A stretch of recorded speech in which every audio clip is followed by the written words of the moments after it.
Добрий день, і вітаю всіх, хто Good afternoon. I want to thank everybody who joins us both online in this studio. Ukraine Media Center Ukrinform continues its operation. Today it's day 398 of the full-scale invasion of our homeland by Russian aggressor, and I traditionally want to thank the representatives of all the mass media who tell the world the truth about our heroic resistance. I want to introduce our speaker today. It's Fedir Venislavskyi, the People's Deputy of Ukraine, the member of Parliamentary Committee on the Security, Defense and Intelligence, and the representative of the President of Ukraine in the Parliament.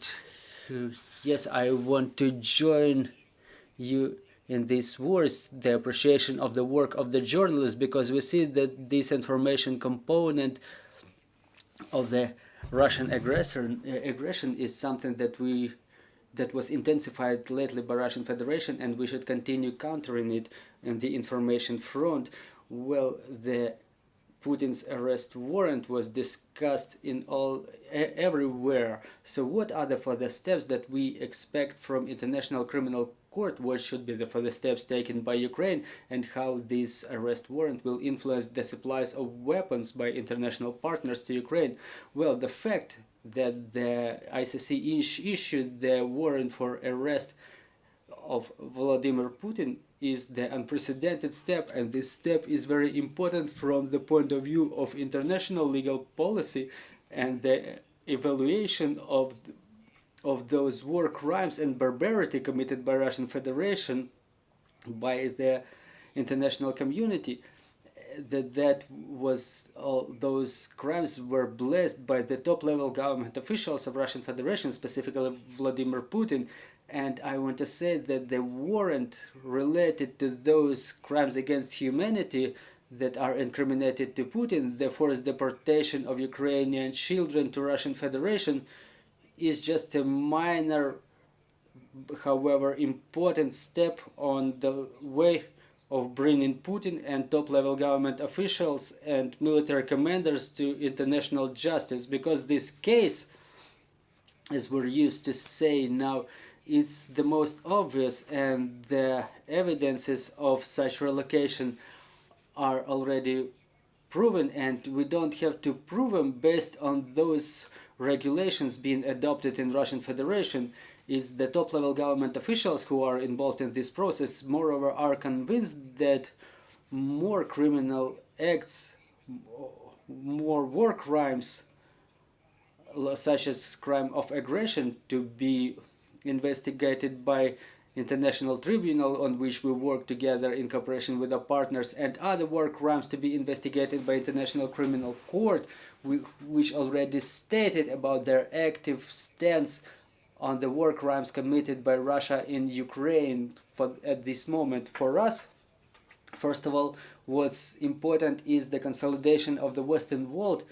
In this regard, we see that the official representatives of the European countries, they already state that should Putin appear in one of those countries, he will be arrested and handed over to the International Criminal Court.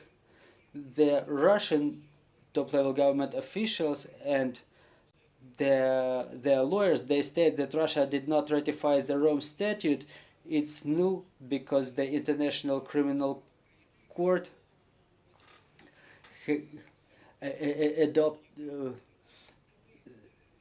in this case, the Ukrainian parliament, without ratification of the Rome Statute, we allowed spreading the jurisdiction of International Criminal Court across Ukraine. So all the acts that were committed in Ukraine, they are under the jurisdiction of International Criminal Court. So from the legal vantage point, the resolution on issuance of such arrest warrant should not entail any problems in terms of its illegality. The resolution is absolutely legal and it's in full force. The Ukrainian part will take all the necessary steps which are deemed necessary by the Ukrainian government. The Prosecutor General already mentioned the conviction of Putin without his presence in Ukraine is a very important step, because even regardless this reaction by the international community And this resonating resolution, it means that Putin is currently in the status of suspect. Even if there will be a court resolution by a Ukrainian court, he will be a convict in all those cases. So it's a first step on the lengthy way of the bringing all the guilty ones to justice. You touched a very important subject of Rome Statute. This subject started to be discussed in view of this arrest order. Among our lawyers who mentioned the necessity to ratify Rome Statute, are there any movements in this regard? Well, the process is underway, but I want to say that during this process, on the way of ratification of the Rome Statute by Ukraine, there are many certain myths being produced by some political forces, by some lawyers, to make such ratification impossible for the time being. What I'm talking about is that one of the most popular myth is that should Ukraine ratify Rome Statute, all the servicemen who fulfill their duties in the territory of Ukraine, in case the shell flies in the wrong direction, they fall under the jurisdiction of ICC. So again, the Verkhovna Rada recently amended the criminal code, which regulates all the institutions of the International Criminal Court in Ukraine. That there is full-fledged cooperation between Ukrainian law enforcement agencies and International Criminal Court, and the experts of ICC from the very first days of the full-scale aggression, they keep documenting, and the prosecutors keep documenting the crimes committed by the Russian occupational army. So this legislation is already in effect. In fact, if we go back to the ground, the Ukrainian party already created legal prerequisites for the ICC to fulfill their functions in Ukraine. Ratification is on the way, we're working on it, but we have to relieve this tension in the society, the ambiguous interpretation of the Rome Statute in Ukrainian society. We will ratify it shortly. Well, there is already a resolution taken by ICC. Everybody considers it with favor. So our task as Ukraine is to have the tribunal happen. So how are things in that area? The tribunal, yes, the international tribunal, as I mentioned, it's a separate case. It will be created. I think that there is no doubt, even in our foreign partners. Now there is discussion about the format of such court.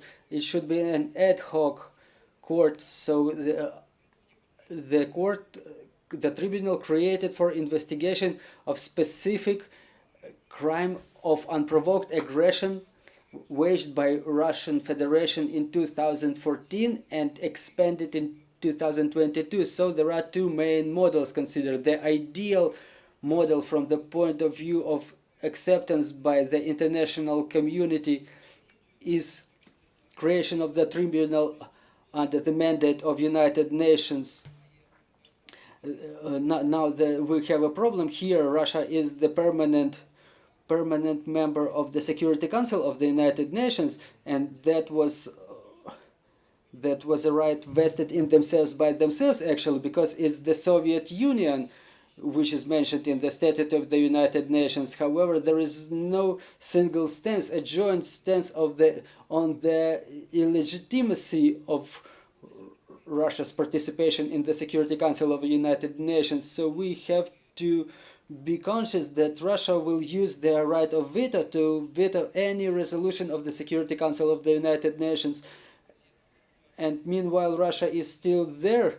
We should not await the approval of the creation of this international tribunal. And in that case, the General Assembly of the United Nations, they cannot be vetoed by Russia, and all the resolutions that were approved by them, they evidence that we have about 140-150 countries are allies, so we will do everything possible to have the General Assembly of the United Nations vote for the creation of such tribunal. And if we see any counteraction on the side of our partners who already expressed themselves as ready to create such court. There's yet another, we will work with them and we will cooperate maybe to create another such tribunal based on the agreement of the allied countries. On the 25th of March, the president of aggressor country Putin stated that there will be the tactical nuclear weapons located in Belarus. Ukraine stated about the emergency meeting of the Security Council of the United Nations. What should be our reaction? Well, the reaction should be in compliance with international law. Russia, by its statement on the hypothetical location of the nuclear tactical weapons in Belarus, violates all the international agreements about non-dissemination of nuclear arms, because it's a specific obligation not to place nuclear arms in the territory of the third country. Russia neglects for an umpteenth time with the international regulations. So once again, we apply to the General Assembly.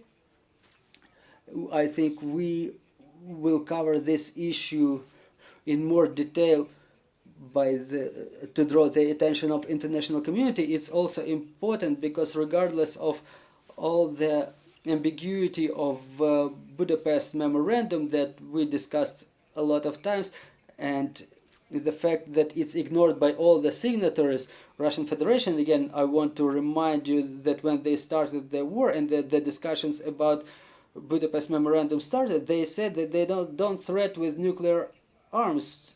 There is no such threat to Ukraine. So in fact, in the development of this conflict waged by Russia against Ukraine, they plan to locate these nuclear arms in Belarus. This is the violation of this Budapest memorandum. So I think that the reaction of the West will be powerful, but I don't think that this step, even if it's implemented, regardless all the contraction by the civilized world, I don't think it will influence the situation in the front lines. Do we expect any specific resolution from the Security Council of the United Nations? Well, we shouldn't rely on the resolution of the Security Council, because Russia will block it using its right of veto, but we will draw everybody's attention to it. Our diplomats will work on that. I think that this matter will be discussed by the General Assembly of the United Nations. Dear colleagues, if we have any questions on the floor, please let me know, get involved in our conversation. And I want to ask about another law that was adopted recently. The government, the parliament supported the citizenship upon the adoption of citizenship upon the examination in national history and Ukrainian language. So what do we expect upon the implementation of this law? This is the law that we adopted last week, and it will take effect shortly. I can tell you, not as a people's deputy, but as to the constitutional law expert, this law is 32 years late. When we first adopted the law on citizenship, one of the conditions for the foreigner to get the Ukrainian citizenship was mastering of Ukrainian language on a level which is normal for normal conversation. But that law did not contemplate what should be the organizations which define which identify the level of Ukrainian language to make it sufficient for normal conversation, for example. So we adopted this law last week. We regulated the issues that were out, where we had some legal gaps in this issue of adoption of Ukrainian citizenship. So now we worded quite strictly that the level of Ukrainian language will be identified by the Commission, which defines these standards, and the procedure for the examination will be defined by the Cabinet of Ministers of Ukraine with no ambiguous wordings. They will stipulate who and where will make examination, who will identify the level of Ukrainian language. It will be spread for all the categories of foreign citizens who want to adopt Ukrainian citizenship. The only exception will be for the foreigners who are of interest to the government of Ukraine and those who have merits in front of Ukraine, for example, who are currently in the ranks of the Ukrainian army for the time being. They will have two years term within which they will have to master the history and language and Ukrainian constitution and then pass all the necessary exams. We just formalized the procedure and we worded it in more detail. We identified the criteria for mastering Ukrainian language. After the law takes effect, the Cabinet of Ministers will take all the necessary steps for implementation of this law. We'll have clear algorithm, clear procedure for the persons who want to adopt the Ukrainian citizenship. Another interesting draft law that was supported recently is about decolonization of toponymics. You were one of the co-authors of that legislation, so tell us more about that draft law. Yes, I was one of the co-developers of that draft law. The one that was adopted in the first reading last year is different from what we adopted on the 20th of March, on Monday, as a result of a very diligent work by people's deputies who are part of the Committee on State Building and Municipal Reconstruction. It acquired a complex manner, and it provided a clear glossary of what is colonial policy, who cannot be commemorated in those toponymical names. So the essence of this law is quite simple. You may find the explanation in the explanatory notice to this draft law. So the draft law was taken 1.5 pages, and the explanatory note was taken 30 more pages. Now, even regardless of the full-scale invasion, this aggressive war that resulted in death of tens of thousands of people, we still have some Moscow Avenue, Moscow Street, Tyumen Street, Saratov Street, and other toponymics. So we have a lot of names in our toponymics that either commemorate or glorify or otherwise demonstrate the ties between Ukraine and Russia since century 16, 17, and then Soviet Union, Russian Empire. Well, their ideology is not different. They did everything that they can to demonstrate that we don't have a right to our own national identity. They were doing everything they could, and even in the words of top-level government officials of Russian Federation, it sounds now that Ukraine is a piece of Russia that got split somehow. So it is the absurd that cannot be confirmed with any historic documents. So for the time being, we have the law to have the local governments to revise all the names related to Russian Federation, and according to the procedure approved by the legislation, they will have to change all the names that glorified some Soviet or Russian Empire era leaders who acted aggressively towards Ukraine, who defied Ukrainian right to exist. And when we were adopting that law in the first reading, we started a systemic process in different regions of Ukraine when the local governments started renaming. Well, they were understanding that the law would be coming shortly. They started renaming the streets and squares. So within a couple of years, I think there will be no reminders of Russia in Ukraine. Reminders of Russia who created these crimes, who committed these crimes against Ukraine. Well, thank you for this law. Finally, we get rid of all those Moscow streets and Moscow squares. It will be another instrument for the representatives of our local governments. Thank you very much for joining our broadcast. Thank you for being with us. Thank you for this interesting conversation. Dear colleagues, I'm reminding you, joining us was Fedir Venislavskyi, and our next briefing is at 1 o'clock. Joining us will be Alexander Markushin, mayor of Irpin, and we will be talking about the 1 year of reconstruction of Irpin after the occupation, so bear with us, trust in the armed forces and glory to Ukraine.